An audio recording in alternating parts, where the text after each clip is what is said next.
watch your back.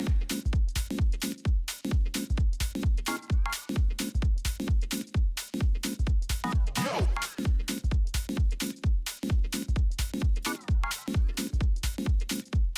Yo, you better watch your back.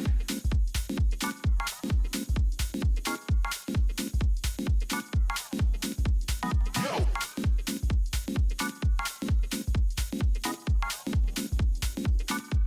Yo, you better watch your back.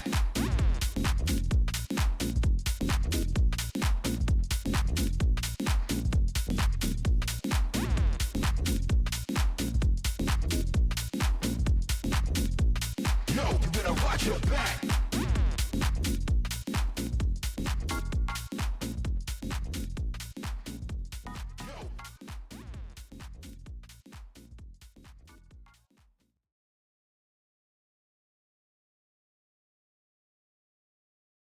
Ladies and gentlemen, welcome back to the FRZ unit channel. My name is Blaker_CS. Tonight, I'm joined by my good friend Quantum Deathcat. We have Exploding behind the camera as well. And FRZ still have ESEA regular season to play through, or playoffs to play through. But tonight, we're taking a look at Crossfire Season 4. This is Group D, if I remember correctly. And FRZ unit are taking on Lurker Gaming, which in itself has some relatively high elo players and is also relatively well-versed, at least in terms of the ESEA League. QDC, in terms of the match history for Lurker Gaming, it looks pretty impressive. I mean, do you have any keys to victory for FRZ coming into tonight? FRZ just need to play their game here. They've picked into maps that they are really good on. So all things considered, it's down to playing their game. Ancient, not necessarily their favorite of maps, but Nuke and Mirage is definitely where they can make the most amount of damage. And if they could steal away an Ancient here, that would be all for the better. Knife round going to be incoming here really soon. And in the meantime, you and I mean, we've been looking at this game from afar and thinking, this could be a much better matchup for the second game of Crossfire than the first game that happened between Chicken Coop and Aura, which finished 13-2, 13-4. I think we're going to have a much tighter matchup than that. Yeah, hopefully so, because you and I both like those close games of Counter-Strike, and we all, as Counter-Strike fans, love the back and forth. So, as we talked about, our first map of the night is going to be Ancient. Second picked by FRZ is going to be Nuke, and then our decider, if necessary, is going to be Mirage.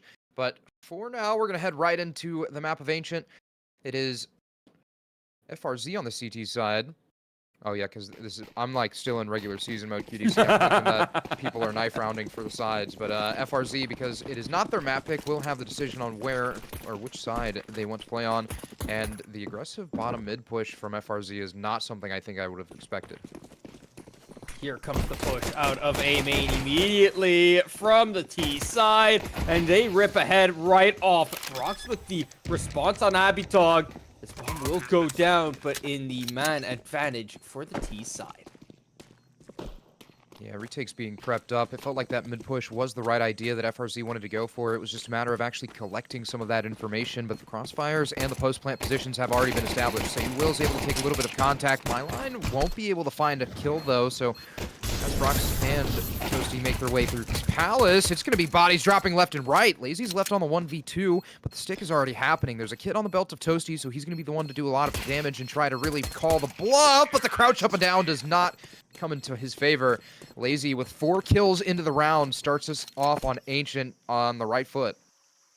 Yeah, he keeps that man advantage in his heart, even in the man disadvantage. Reminder, FRZ unit, a main league team, Lurker, an advanced league team, but both of these teams on the upper end of both of those leagues, where Lurker is in 20th place after the regular season. We find ourselves with FRZ unit in 4th place. Another A rush. Another A rush to the side of Lurker Gaming. Lazy's going to spot Jackro in towards spawn. My line is looking to take a lot of this space in towards CT, though, so there's an opportunity to catch some of these FRZ rotations. But as that resmoke comes in towards CT, the real retake is going to be prepped up through Temple for FRZ. And you can even see a little bit of flank coming in from Jenny and from Sharpie, but considering a majority of these players do have upgraded pistols, it feels like upgraded or exit kills is going to be the priority. As Abby Dog and My Line go 2 for 2. it's going to send the rest of FRZ running for the hills, essentially. And rightfully so. Brock still has that MP7, so there is a little bit of damage and a little bit of economy to be saved, but Toasty's going to hang around just for a tad longer and will find my line, but my line with the MAC-10 makes it sing. Goes close by the box, and game box, is able to find one and converts a second kill as well. So Galil recovered, utility as well on the belt, and Brock still has the MP7, so finances aren't looking necessarily the best, but still in a workable position. People are calling the MP7 the best gun in the game at the current moment, not because of it actually being overpowered compared to, let's say, the AK, like the Krieg was, but price to performance wise, it is the current best gun. Do you agree with that statement? I do agree. I think that there's some argument to be had. The MP5 SD also kind of has that same value, but I think that the MP7 has been put under the spotlight mainly because of the recent changes. And also the fact that you've seen numerous pro players attach themselves to it, and it almost feels like it's become the gun of choice for at least the CTs on the half-buy rounds compared to the MP9, as the recoil isn't as crazy, I'd say, and like you said, the investment to reward ratio is relatively high. I mean, the MP9, that's the reason why it dominated for so long, right? Because of the fact that it was the only choice. I mean, the MAC-10, it was essentially the same thing too, for even cheaper. So all that to say that this push out from the set of FRZ unit quelled. And, I mean, they have had no way of entering to any of these rounds apart from the pistol. Yeah, and the guns have not been helping. I think that there's an argument to be had that realistically Abidog was just trying to clean up, and I don't think that FRZ are going to be too butthurt about losing some of these 5.7s and the rifle that Jackro did have. So as we head into round number 4, there should be a full buy from the side of FRZ, and we'll finally get to see the head-to-head, because that's something that we talk about all the time, QDC. If you lose that pistol round, you're pretty much guaranteed to lose the next 2. And we just saw that here and now. Brox is able to whip out that AWP, and Toasty draws the short end of the stick, surprisingly, with the MP9. He has $1,000 left. You can make the argument he should have picked up a box instead, but here we go. Grenade in towards mid. Jacko's going to get caught down to 80 HP. This is going to be a crucial round for FRZ to be able to continue their momentum in this match. Abidog able to find a little bit of damage onto the A player. I believe that's Sharpie, but more damage does get exchanged in towards Abidog's favor. One more passive rounds here from the side of Lurker.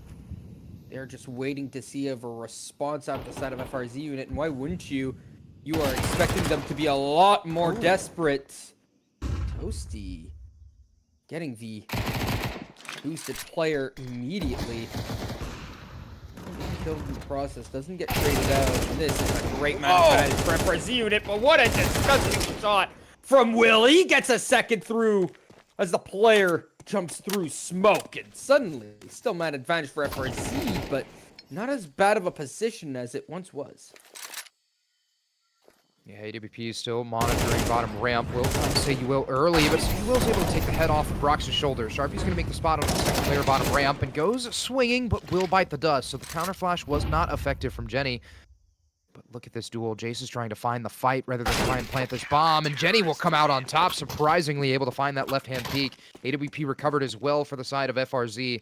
So a successful rifle round, and QDC, if that rifle round in itself is a little bit of an inclination on how this series is going to go, then I have some questions in terms of the Lurker gaming strategy, and maybe even a little bit of the FRZ strategy, because it felt like these isolated duels didn't go in their favor, and that's what Lurker gaming were really trying to find. FRZ unit, you were talking about piece of the game here, right? FRZ unit play like a team. If Lurker plays like Pugstars, that will be their downfall here. However, the aim is where Lurker have been going nuts. And yet, despite that fact, FRZ find themselves in the man advantage, with Lurker not really knowing where to go. Yeah, and I want to say rightfully so. It feels like a lot of the control towards B has been kind of proxied with the utility, the Molotov in towards Bucket, but Sharpie should be the next point of contact. HE grenade does get thrown into the doorway of Cave, but will narrowly miss Sharpie. My line is trying to fake find an entrance into this ramp. After the spot, Lazy will take out Sharpie, trying to recover any utility, but will not be offered up any. So Jack Crow is forcing a little bit of a quick close. I'm not sure if he's going to expect it, and he will not. So surprisingly, the footstep audio was not heard. And in the 2v3, Brox and Jenny, it feels like they are kind of forced into a save here, especially with the investment that they've made into this AWP. And if you look at the bank accounts, the finances aren't all that there. Nope, it's crumbled to dust, just like this round here. And Lurker Gaming back into the driver's seat. The engines over on Brox's and Jenny's side have been quelled as they're far too far away to do anything about it. And they are trying to save what they've got. Here comes the hunt from the side of Lazy. If he could just find one, he'd love it, but I don't think it's gonna show. Yeah, quite a bit of damage on that bomb explosion. Jace dropped down to 12 HP, but the AWP and, like I said, the rifle are recovered for FRZ. So a solid save, I'd say, but realistically, you start to have to wonder how the rest of the team is going to approach this next round. Brox has the ability to drop an SMG or even a rifle to one of his players or one of his teammates, but I don't think that's going to be the proper play, especially considering the finances. So as this tactical timeout does linger on, Coach Jeff Flavor will spit some game into the ears and hopefully try to coordinate some sort of set play, I'd imagine, or even just try to dedicate some roles, whether that's Brox maintaining control of A main, which is something that we've seen recently, is Oppers being left on an island towards A to hold that really long angle from Temple all the way into back A main.